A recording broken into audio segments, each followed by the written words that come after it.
Okay, so back to Lafayette and Jesus.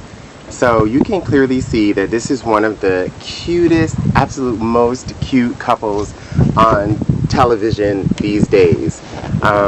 It was something about when they first met in um, what's her name's mother's, or was it his mother's nursing home, and she was all afterwards all that. She was all crazy, but it's like he's fly, and he, I don't know, my gator. I don't know about you, my gator went off. So I was like, okay. And then when they met, and their date was so cute, and just to see Lafayette coming out of his shell, oh, I was like, oh, let's take a moment for Lafayette, oh.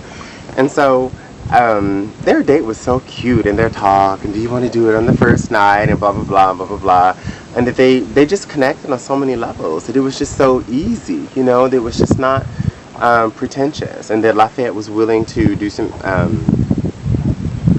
Was willing to trust them, was willing, you know, Jesus would just extend his hand, go slowly, because he could see that Lafayette apparently is just a scarred individual, you know, really, really, really scarred. And people who are scarred have a lot of rage, you know, because people who haven't healed from scars, I should say, and Lafayette is a person who hasn't healed. But who's there, who's on the road, who's on the path. In fact, he helps others, because you can see he's got a decent enough head on his shoulders. So the scene, you know, when they went into Lafayette's apartment, and just knowing all the different things that have gone on in that apartment, from Lafayette selling sex, drugs, and rock and roll through the internet and in person, and senators and all that stuff. And a lot of people might, I'm not sure, a lot of people might see that as cheapening himself. I didn't necessarily see it that way, because although his actions reflected one thing, he consistently drew himself nearer and nearer to the people around him. So I see him as a person who's more on the humanistic side than just on the sadistic side, even though the sadistic things that he's done.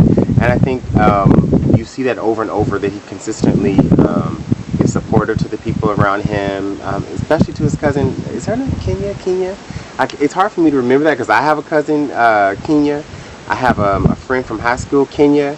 There's a Dear Dear Nation that I'd like to visit, where Ngugi wa Thiong'o comes from, named Kenya. So, you know, is her name Kenya? The girl with the bad braids in the show.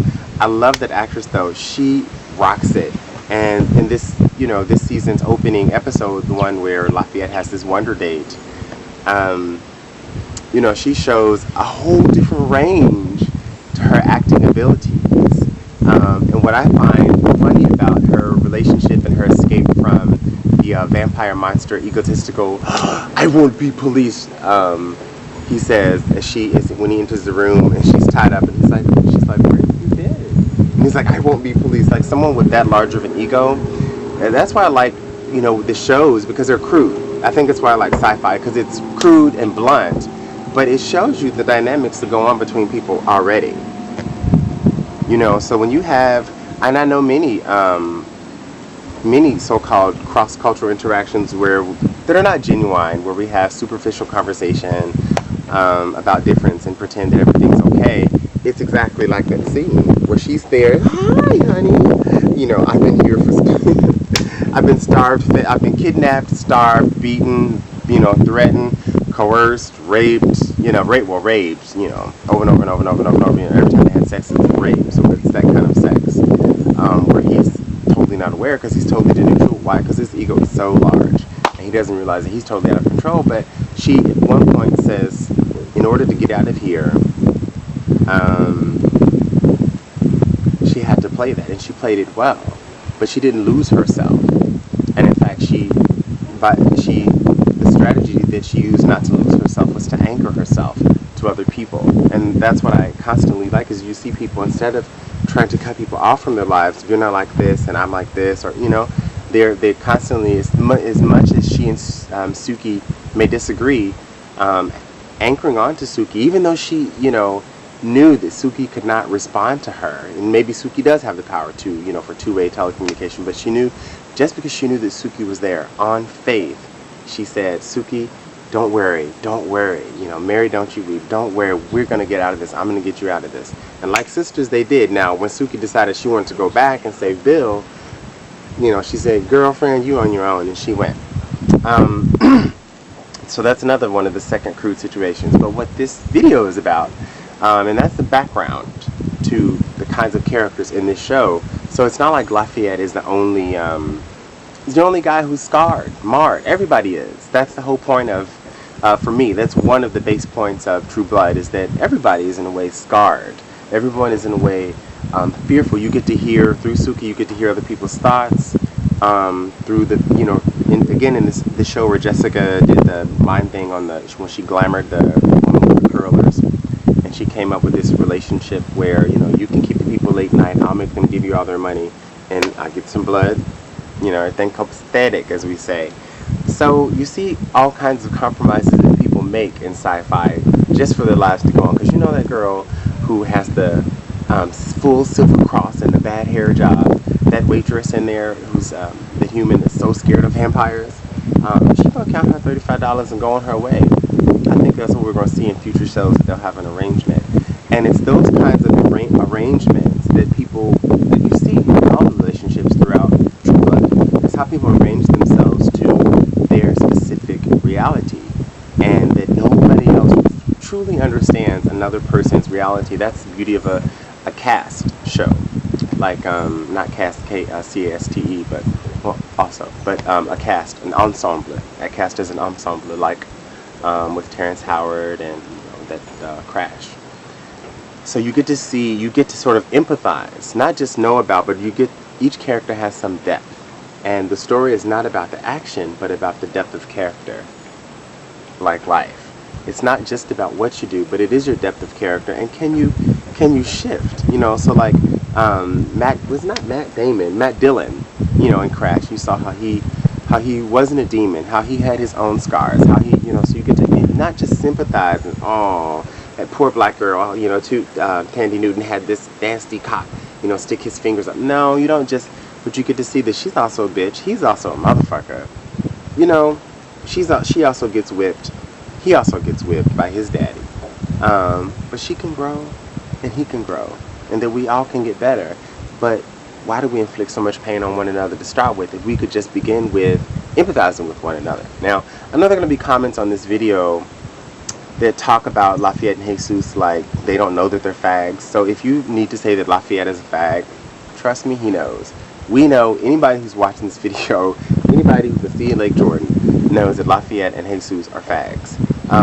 And y'all were represented with the baseball bats. So there you go. That's you. That's why it's crude. That's why it's sci-fi. That's why it's fiction. That's why it's somebody's fantasy. And so I end where I began. It's one of the cutest love affairs on TV. And both are probably deeply scarred. You see that Jesus, his savior, is somehow dealing, moving on, growing. And so when he found out that Lafayette is a drug dealer, you know, deals in vampire blood and all this stuff, he's like, you know what, I'm out of here. Now, if Jesus is Jesus, I don't know who Jesus is, I would predict, and here comes a prediction, that they'll find their way back to one another. Because when I say that you can't just push people away from their lives just because you disagree with who they are, what they are, how they do, it means that you haven't seen the path that they've walked. And if you can put your ego aside long enough to know that you can't know how someone else is lived their life and how they've come to the path, you know, where they are, that's where you have to put your ego aside. And that's what that vampire with that character Kenya, that's what he can't do. So we get to see the nasty ass character, but we also get to see someone like Eggs, you know, her boyfriend from the previous season. We also get to see people who can progress, who can reconcile. And that's where that whole hiring and firing of a few weeks ago of a top official in the Obama administration, that's what people expect for Obama to bring about some reconciliation. Because that's also why we elected him. Let's face it. You know, when I hear people on Fox News say, is Obama responsible for the state of the race relations, well, I know that person really doesn't see race relations in a way that reflects my life, because race relations didn't begin, tense race relations didn't begin with Obama. They began here on the PC couch. They preceded that on the integration, busing, segregation. We regurgitate this stuff, which is why I always go in tangents and circles, because I want you to see on Bekalim, we are all one. That Lafayette's life is not so different from your life. You can see what he's going through. I predict that Jesus and him, Jesus will have his rage. They will have their tussle. But who knows? He really might be one to say to Lafayette, you know what? There's more to you. There's more to life for you than that. There's more to life for you